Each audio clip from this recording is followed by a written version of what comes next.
Enero de 1945. Fin de la partida para la Alemania nazi. A medida que los aliados avanzan por todos los frentes, el Reich de los 1000 años, construido sobre el espejismo y el engaño, se desmorona. ¿Cuál será el destino de Adolf Hitler y la banda de conspiradores criminales que le rodean? Esta es la historia de cómo el régimen nazi sigue mintiendo hasta el final. Mientras se hace añicos entre conspiraciones, luchas por el poder y locura. Pero todavía queda tiempo para una última gran traición al pueblo alemán.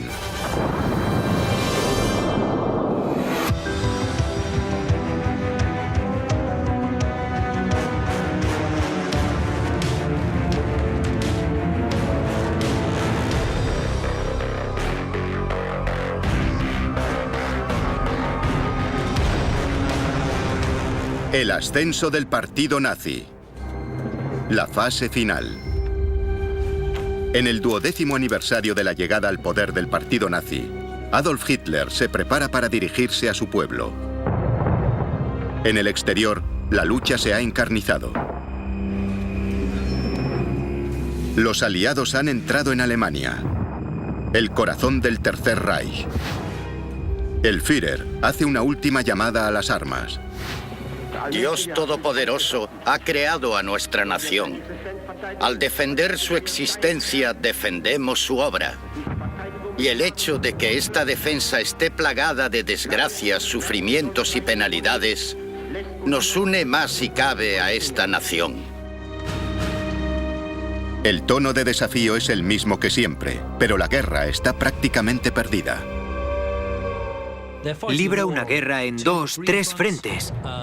Han agotado todos los recursos de los que disponían. Solo un fanático pensaría que aún tenían alguna opción.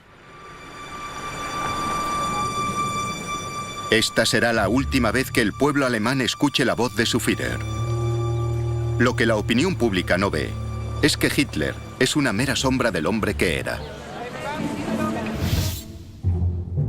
Con solo 55 años, padece trastornos estomacales, convulsiones y espasmos.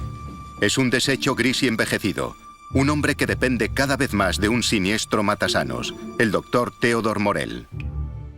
En el año 44-45, Hitler es un hombre muy enfermo. Camina encorvado. Ha envejecido prematuramente. Padece ictericia. Tiembla incontroladamente. En ocasiones, todo su cuerpo tiembla. En otras, solo el lado izquierdo, el brazo en particular. Sobrevive con un cóctel de drogas que le proporciona el doctor Morell. A pesar de su penoso estado y de la peliaguda situación militar, sigue aferrándose a la creencia de que puede ganar. A estas alturas vive un espejismo. Está fuera de la realidad, está loco. No hay ninguna posibilidad de que su ejército, sin el armamento y la maquinaria adecuada, y sin apenas tropas, prácticamente derrotado, pueda dar la vuelta a este desplome inevitable. Hitler deposita sus esperanzas en las nuevas armas milagrosas. Armas como el ME-262, el primer caza a reacción del mundo, capaz de volar a casi 1000 kilómetros por hora. Y el cohete V2, el primer misil balístico y el primer objeto artificial que llega al espacio. Han depositado mucha fe en estas armas milagrosas, como los cohetes V2, pero no cambiarán la partida. Son armas que provocarán daños, pero no obligarán a los aliados a abandonar la pelea. Los cazas a reacción se producen tarde, son pocas unidades y no tienen impacto contra las fuerzas aéreas aliadas, numéricamente muy superiores. Y a medida que las fuerzas alemanas se retiran, las plataformas lanzacohetes son capturadas, lo que impide que se conviertan en una amenaza.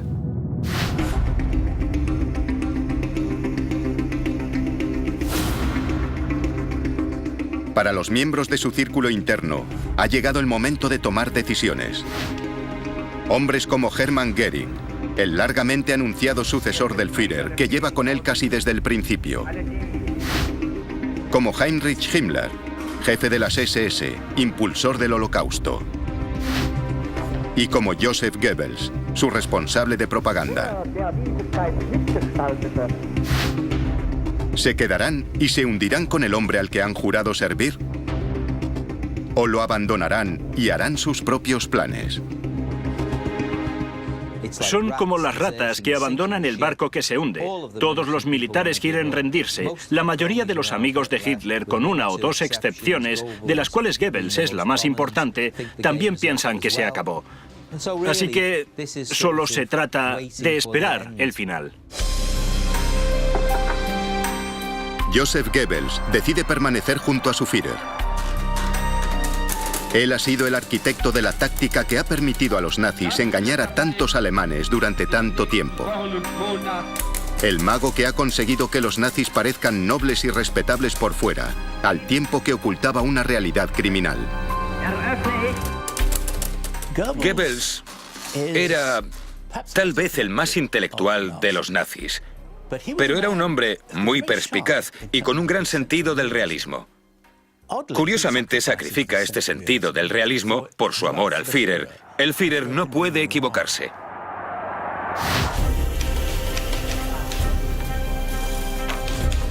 A pesar de lo desesperado de la situación, ciudades bombardeadas, falta de comida y temor al avance del Ejército Rojo, Goebbels dedica todas sus energías a un engaño final.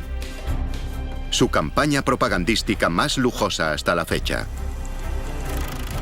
La mejor forma de comprender la mentalidad de Goebbels en esta etapa es analizar el estreno de una película titulada Kolberg. Se trata de un drama de época sobre las guerras napoleónicas y la valiente defensa que presentó el ejército prusiano contra el napoleónico.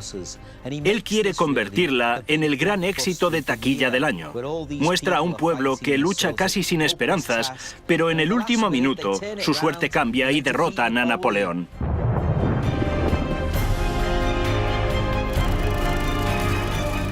Los paralelismos son obvios. Es la resistencia alemana a toda costa. Goebbels está creando una realidad alternativa. Si no puede ganar la guerra, al menos ganará en la película. Incluso retira tropas del frente oriental para que actúen como extras. En aquel momento pensó que los soldados le resultarían igual de útiles, sino más, actuando en la película que luchando en el frente. Es pues un auténtico testimonio, con la financiación y la lujosa producción del film, de la utilización de recursos con valor propagandístico. La película se estrena finalmente el 30 de enero de 1945 en un cine provisional, bajo la amenaza constante de los ataques aéreos, y permanece en cartelera hasta la caída de Berlín en mayo de 1945. Casi nadie va a verla. Creo que eso resume muy bien el extraño mundo en el que Goebbels y Hitler vivían en esa fase en concreto. Son las únicas personas que creen que una película puede servir de algo con todo lo que está pasando, pero esa cinta ni siquiera llega a distribuirse por Alemania. Pero a su extraña manera, Goebbels sigue siendo fiel a sus principios. Su lealtad es inquebrantable. Pero otros, como Himmler y Göring, en el desplome de Alemania, ven posibilidades de sacar partido.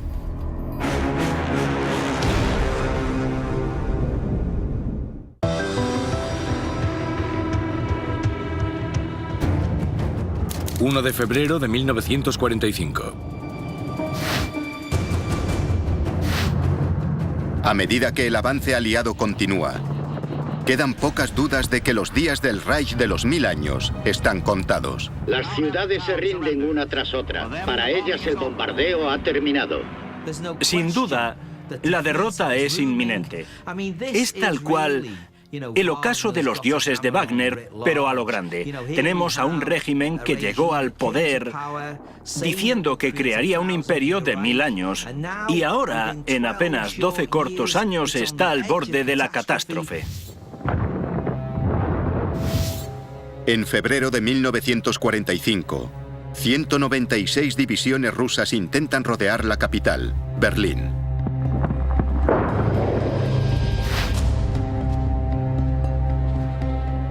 No es un sálvese quien pueda, pero mucha gente cree que obviamente el final será pronto y acabará mal. La Navidad del 45 no será una Navidad nazi.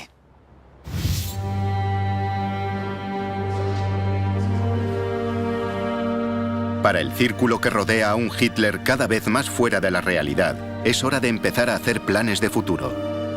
¿Qué será de ellos cuando termine la guerra? Se trata de un régimen criminal, de arriba a abajo.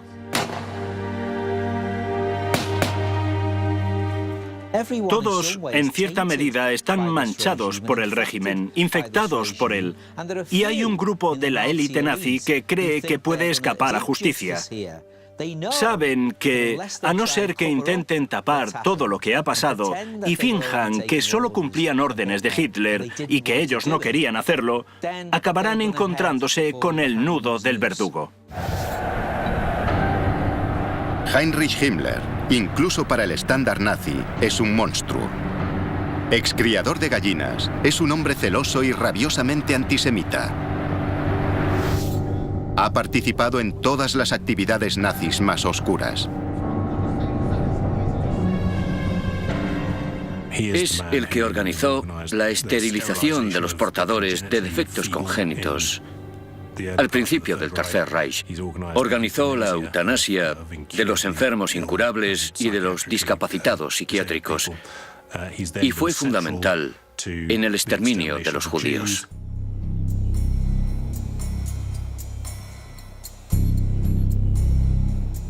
En 1945, su peor crimen, el Holocausto, ya es de dominio público.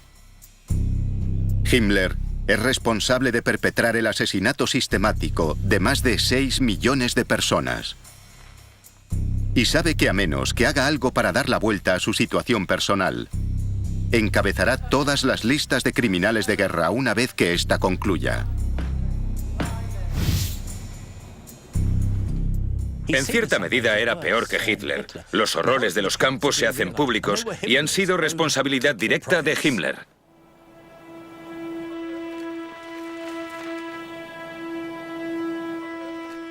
Él organizó y controló una amplia red de instalaciones por todo el Reich, diseñada para concentrar, recluir y matar a los judíos a escala industrial.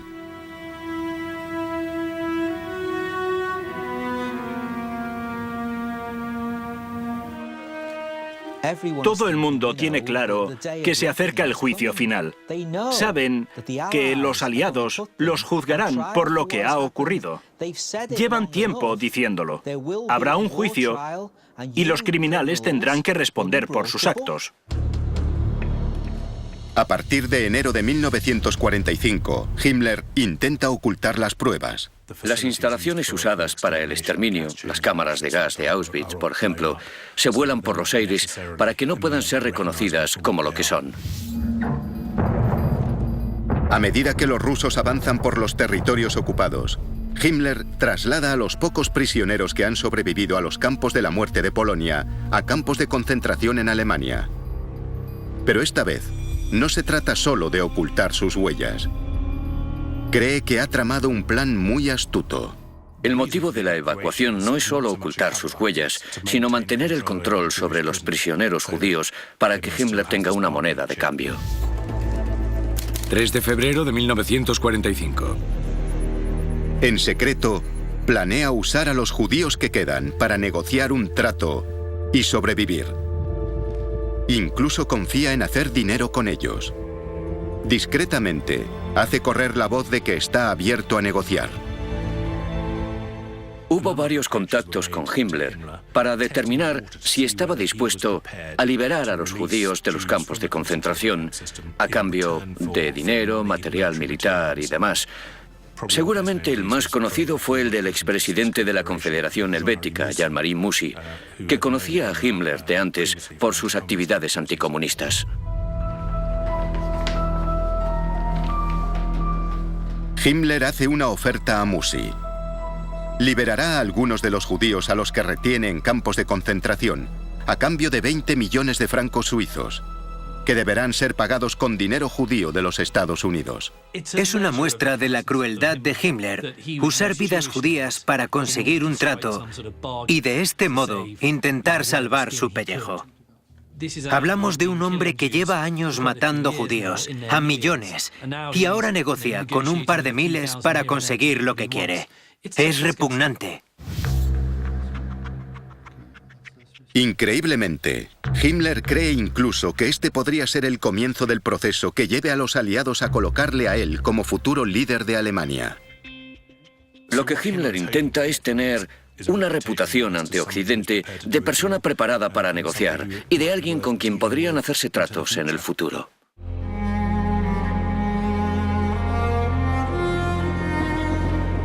Sorprendentemente, el primer tren cargado con 1.700 judíos sí llega a Suiza. A Himmler le han prometido un depósito con 200.000 euros.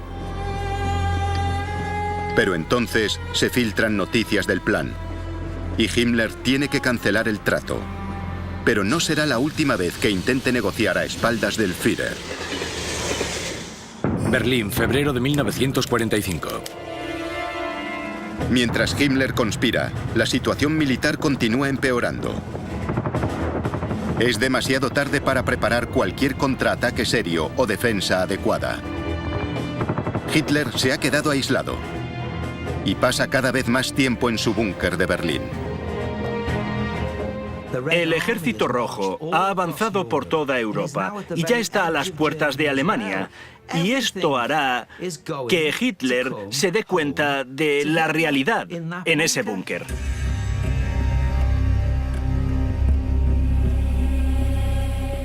Alguien dijo en una ocasión que Hitler tenía obsesión por los búnkeres.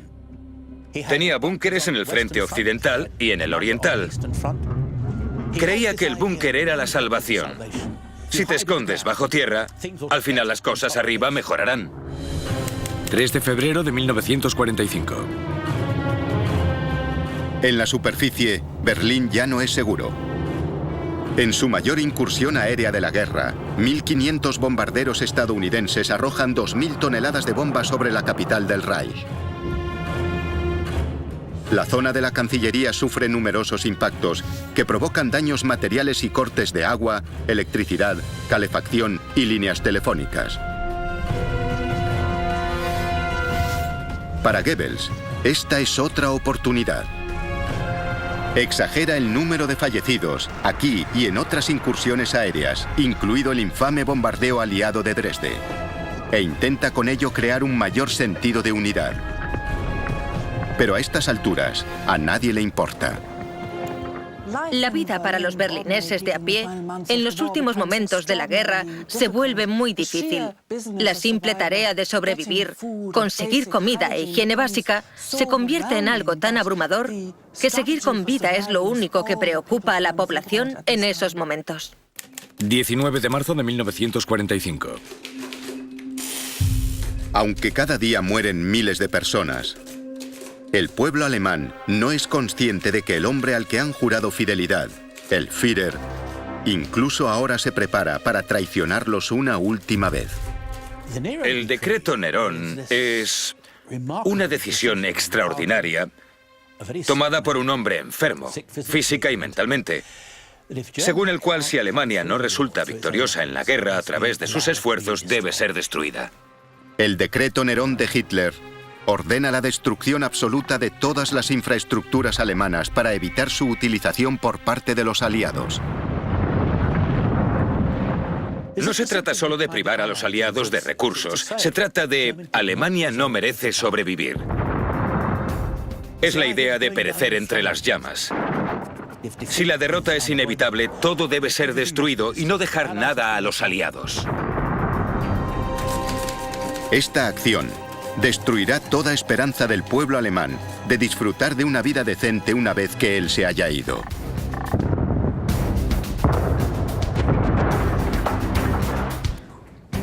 Hitler cree que el pueblo alemán le ha decepcionado y cree que se merece aplicando la teoría de la lucha social darwiniana, morir y ser sacrificado por las mejores fuerzas de la historia.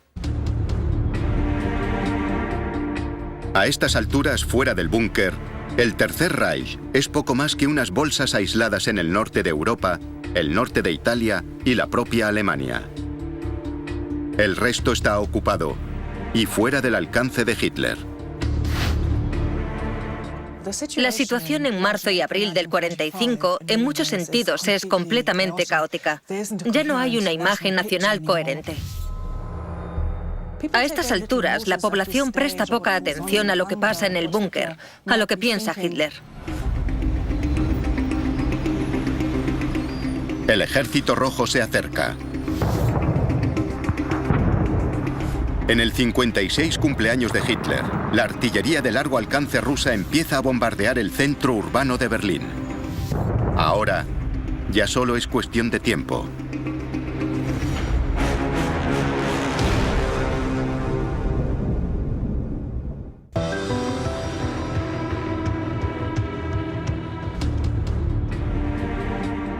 ...20 de abril de 1945. Mientras el Ejército Rojo avanza sobre Berlín, comienzan los preparativos para el 56 cumpleaños de Hitler. En ocasiones anteriores, era un acontecimiento espectacular, una celebración pública. El cumpleaños de Hitler siempre se ha celebrado. Ha sido un día de diversión, si es que los nazis se divertían alguna vez. Pero en el año 45, el mundo ha cambiado. Alemania se encamina hacia la derrota, y todos, incluido Hitler, lo saben cuando celebran su cumpleaños. El Führer se levanta tarde, sobre las 11 de la mañana, despertado por el ruido de la artillería pesada. Y los festejos de su cumpleaños son tristes, a pesar de la presencia de su compañera de siempre, Eva Braun. Hay intentos de fingir alegría, pero son artificiales. Y se palpa una profunda sensación de melancolía que embarga toda la reunión. Pese a todo, le hacen una tarta y juega con unos soldados de juguete que le encantaban. Esta extraña celebración se convertirá en la última gran reunión de la élite nazi. La fiesta de cumpleaños es una escena trágica. Es como la reunión alrededor del padre, al que nadie quiere realmente, pero de cuyo testamento todos quieren sacar algo. Dentro de las celebraciones, Goebbels prepara una sesión fotográfica y convence a Hitler de que salga del búnker para pasar revista a un grupo de jóvenes de las juventudes hitlerianas. Será su última aparición en público. Pero es tal el poder que ejerce sobre la nación, que incluso ahora la ilusión continúa. Y hay jóvenes preparados para morir por él en la inútil defensa de Berlín. Están formados y él pasa revista a la fila con su figura encorvada y pellizca las mejillas de los críos, les da palmaditas y les dice: «Eres un gran héroe de Alemania». Es como un teatrillo malo. Él tenía que saber que era una causa perdida, pero conversa con ellos como si fuesen los héroes del futuro, como si hubiera esperanza para ellos. Para el entorno de Hitler, a pesar de la apariencia de unidad, ha llegado el momento de actuar. Incluso antes de que concluya la fiesta, Göring hace las maletas. Y tras unas palabras imprecisas y un apretón de manos, abandona la fiesta y se marcha a Berchtesgaden, en los Alpes bávaros, más seguro y más cerca de las líneas estadounidenses.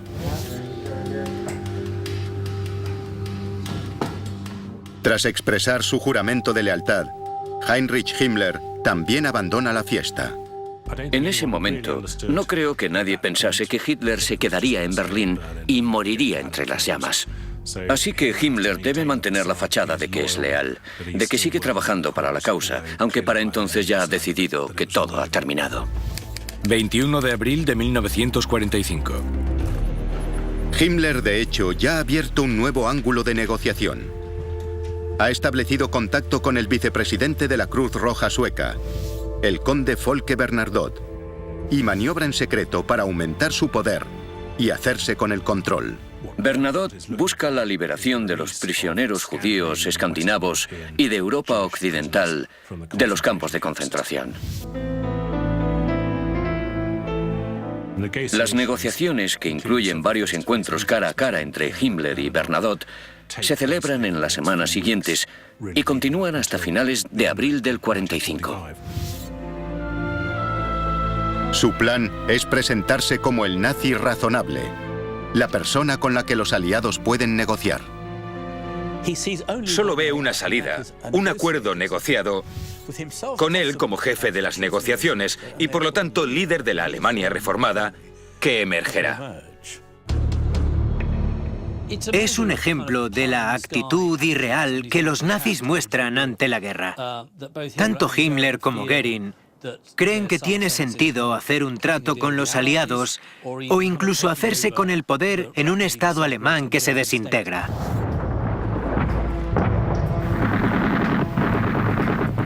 En cuanto a Hitler, sigue en su búnker, completamente ajeno a los planes que traman sus leales seguidores.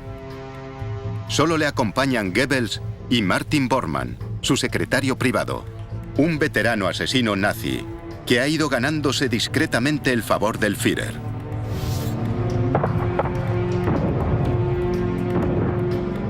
Mientras la guerra sigue causando estragos en Berlín, la disciplina en el búnker empieza a relajarse.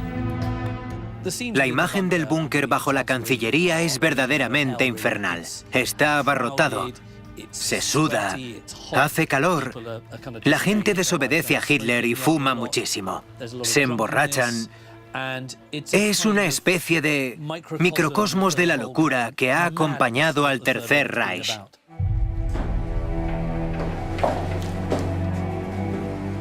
Hitler vive en una fantasía extraña y nombra, asciende y cambia generales a su antojo. Y elabora planes ridículos para una victoria final decisiva, que será liderada por el general Steiner, excomandante de las SS. Deposita su fe en que dos ejércitos, que para entonces ya no existen, pero él cree que sí, lleven a cabo un movimiento de pinza y rodeen Berlín, rompiendo el cerco soviético y evitando que los aliados lleguen desde el oeste. Para entonces es solo un espejismo, pero él se lo cree. 22 de abril de 1945. Pero solo 2 días después de su cumpleaños, el círculo interno de defensas de Berlín se rompe. Las fuerzas soviéticas casi han rodeado la ciudad. Y lo que es peor, sin las suficientes reservas, Steiner es incapaz de lanzar su ataque. La noticia llega al búnker. Sus generales le informan de que la partida ha terminado. Berlín ya no puede ser defendida y el Ejército Rojo llegará al búnker en las próximas 24 horas. Entonces, se queda en silencio un rato y después tiene un enorme ataque de ira. Expresa su desprecio por los generales que lo han llevado a esta situación, por los hombres que le han decepcionado, hombres que no mueren por la causa, que prefieren rendirse y retirarse. Despotrica y desvaría sobre cómo le han decepcionado los generales durante la guerra y sobre cómo ahora todos abandonan el barco que se hunde.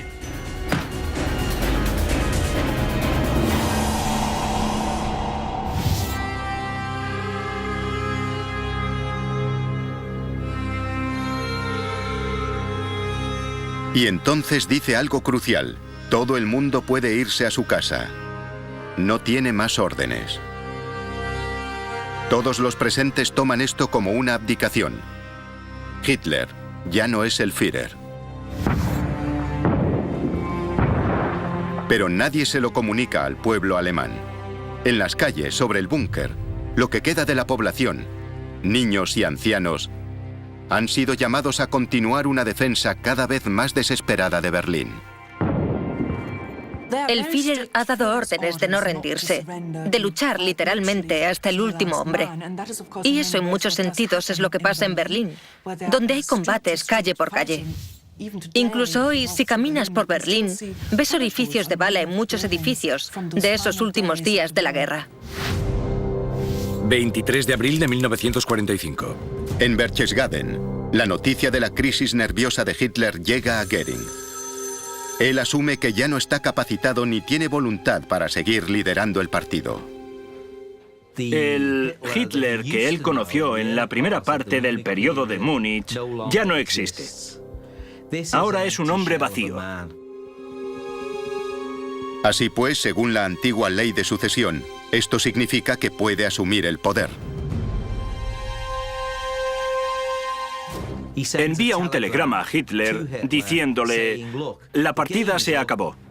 Tú estás atrapado en Berlín. Por el bien del Reich alemán, entrégame el mando del partido como sucesor tuyo para asumir el puesto de Führer, y yo haré lo que pueda para negociar el fin de esta guerra.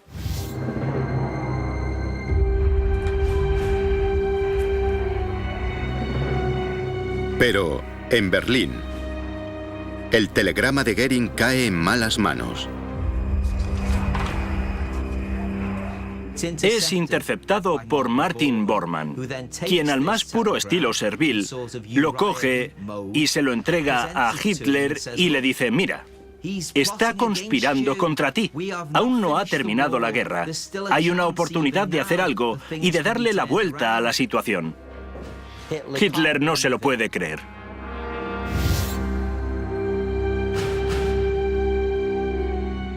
Increíblemente, con la guerra casi perdida, Bormann ve una ocasión para progresar personalmente y su oportunidad de asumir el mando del Reich. Con Göring fuera de juego, puede conseguir un ascenso. Así que convence a Hitler de la traición de Göring y lo persuade para que lo detenga y lo expulse del partido. 25 de abril de 1945. Todo es más absurdo si cabe, porque solo 3 días después de la explosión de Hitler contra sus generales, las fuerzas rusas se encuentran y completan el cerco alrededor de la ciudad. 1 hora después, las fuerzas rusas y estadounidenses se reúnen y dividen el Reich por la mitad.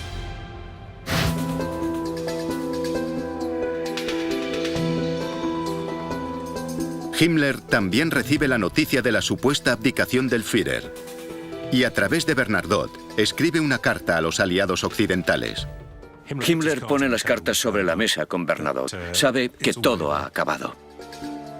Se presenta como líder provisional de Alemania y confía en conseguir la paz con británicos y estadounidenses y una alianza contra los soviéticos. Himmler se veía con posibilidades, como hombre al mando de las SS y la policía, de mantener la estabilidad en Alemania. Podría evitar el derrumbamiento. Él se veía como un hombre importante. Esa era la clave. Y con influencia en Alemania. 27 de abril de 1945. Pero en Estocolmo, la carta es filtrada a la prensa internacional. Las negociaciones se rompen de inmediato. La consecuencia para Himmler de esta oferta de paz es que será relevado de inmediato de todos sus cargos en el gobierno alemán. Hitler es informado de la magnitud de la traición de Himmler. Yo creo que fue un golpe personal muy grande para Hitler. Él creía que de todos los miembros de la jerarquía nazi, Himmler era el menos propenso a traicionarlo.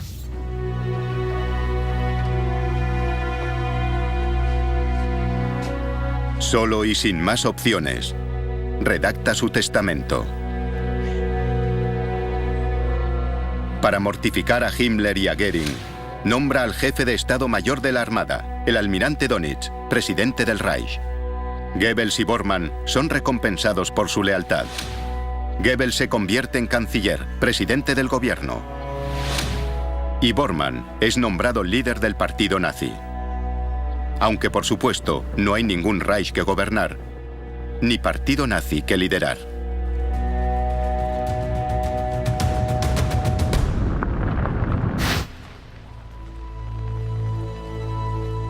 La última decisión de Hitler es casarse con su compañera de siempre, Eva Braun. Como si las cosas no fuesen ya lo bastante trágicas en el búnker, Encima tenemos una ceremonia de matrimonio farsa que se celebra entre Hitler y su compañera Eva Braun, que en gran medida siempre había sido ocultada al pueblo alemán. Obviamente es una especie de compensación para Eva, algo que él siempre le había prometido, casarse con ella. Es su paga extra, como dijo alguien. El matrimonio es su forma de decirle: has honrado tu puesto como compañera mía. Estoy dispuesto a convertirte en mi esposa. Algo que siempre me he negado porque estaba casado con Alemania.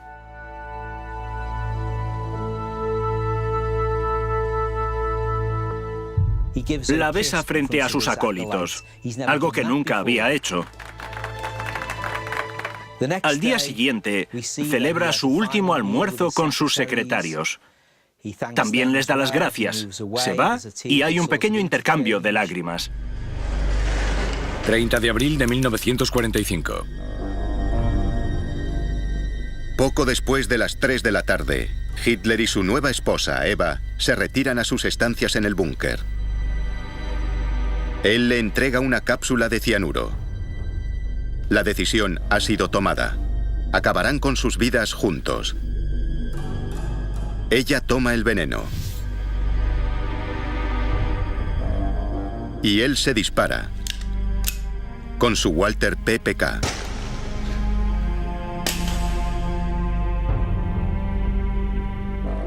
Es un final repugnante y sinceramente de lo más adecuado. Con Alemania invadida y Hitler muerto, la guerra no puede durar mucho más. Pero para las figuras importantes que quedan, aún hay tratos por hacer y ocasiones por aprovechar.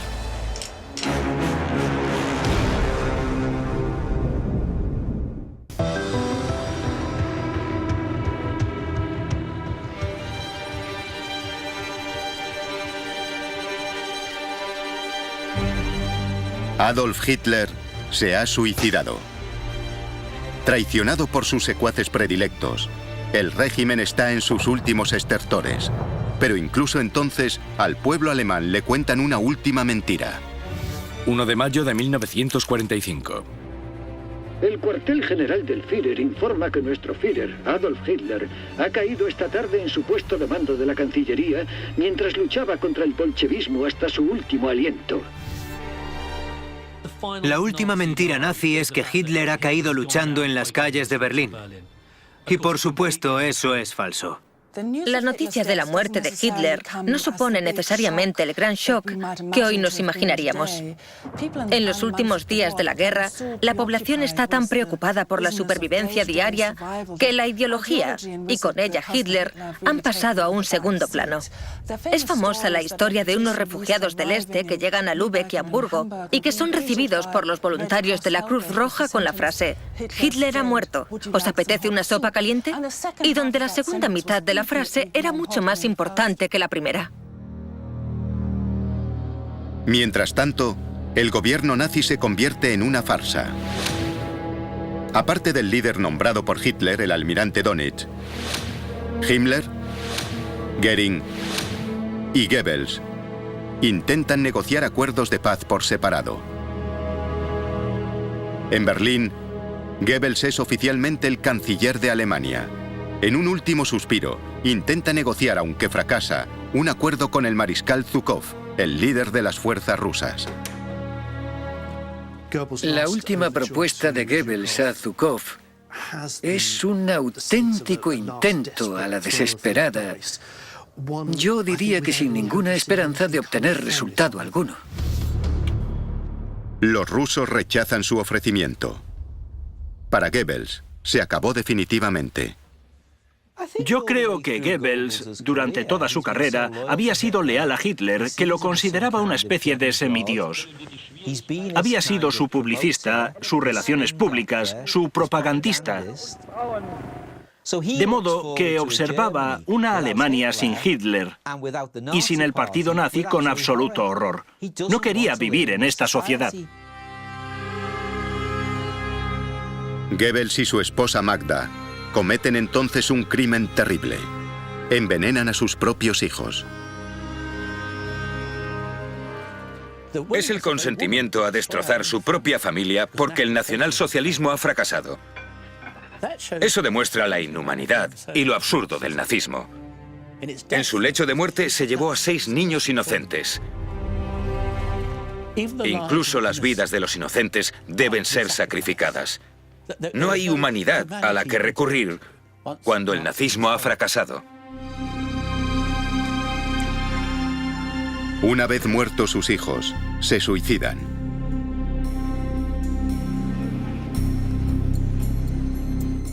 En cuanto a Himmler, su intento de negociar un trato a través de sus contactos en Suecia también fracasan. Sin ningún papel que jugar y aislado del partido, intenta confundirse entre la multitud de prisioneros de guerra. Pero es descubierto en un control del ejército británico.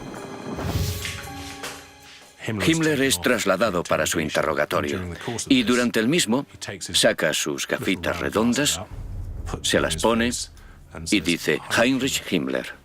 Entonces se dan cuenta de que es un pez gordo. En un primer cacheo encuentran una cápsula de cianuro vacía, lo que provoca un registro corporal completo. Cuando el médico intenta abrirle la boca, Himmler remuerde. Da un paso atrás, saca la cápsula de uno de sus dientes, donde estaba escondida, y la muerde. Para intentar expulsar el cianuro de su cuerpo, los doctores le obligan a vomitar repetidamente. En su organismo hay demasiado veneno y muere agonizando en el suelo de una celda de interrogatorios británica, vestido con una vieja camisa y nada más.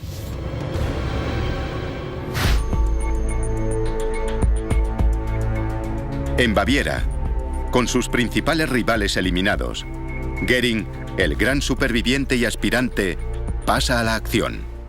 Todos han caído, todo se desmorona, pero si me dejan reunirme con esa gente, sobreviviré a esto. Y creo que eso explica muy bien su personalidad. Él se sentía un superviviente, creía que su gran personalidad le haría seguir.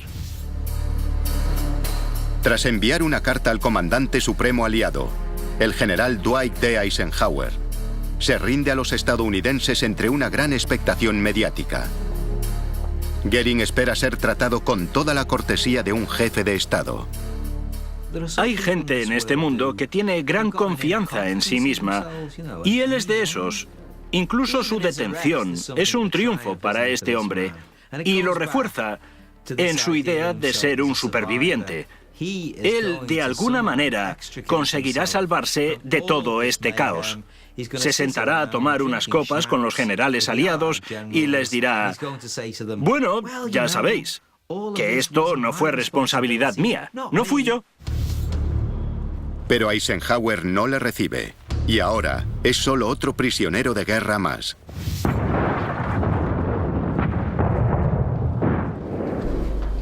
...2 de mayo de 1945. En Berlín solo queda un hombre: Martin Bormann, la cabeza oficial del partido nazi. Intenta huir de la Cancillería,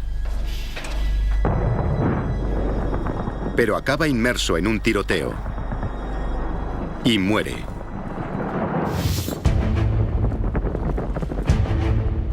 Y así, el Reich de los 1000 años y sus líderes criminales encuentran su fin.